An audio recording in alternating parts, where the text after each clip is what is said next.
one of the characteristic changes that occurs in most of us believers' lives once we became a believer was that we desired much more to be with other believers. Well, before I didn't desire at all, of course, but I wasn't, Christian or religious in a Christian way, so I was not surrounded by other Christians.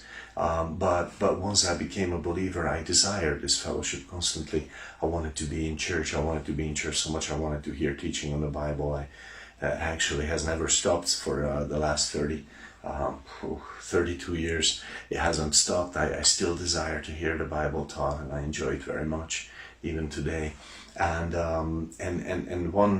it's kind of a strange thing. And as a young believer, sometimes you wonder, why do I want this? And then some believers decide to just correct themselves and shut this down and not do this so much. And welcome to this morning jolt from the Word of God. And when you read 2 Samuel 9 and you read the story of Mephibosheth at the table of King David, then you must notice this very important point, that when Mephibosheth was found, then he was in Lodebar, the city of Lodebar. And yes, these are just city names, but still it's such a great point. Lodebar means pastureless, without a pasture, without a field to graze for animals.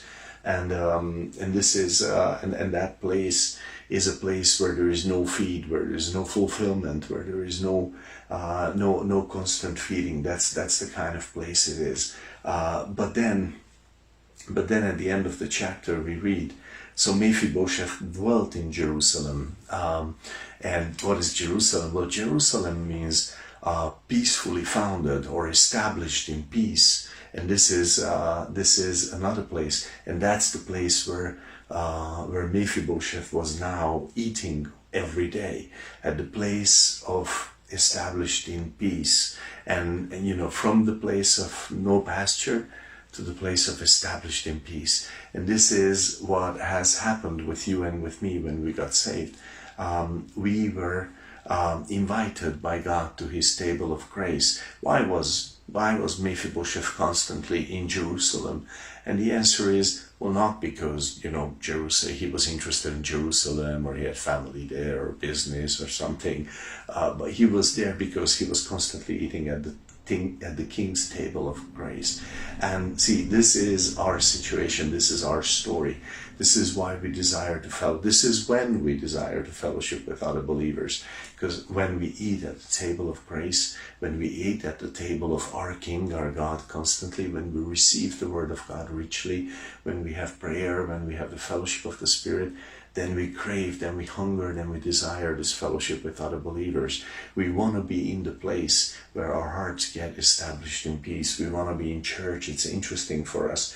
We desire that place because I want to be available to that fellowship. I want to be available to that encouragement. I want to be available to be corrected. I want to be available to be established in the peace that God has for me. And that's a beautiful change in our lives. But it doesn't happen because I am interested in church now, per se. It happens because I am eating at the table of grace. And that table brings me to this place. It brings me to this place where my heart gets established. And this is something beautiful to realize, that eating at that table will bring you to a different kind of place, a place where your heart gets established in peace. So yeah, that's an awesome thought for today. God bless your day with that.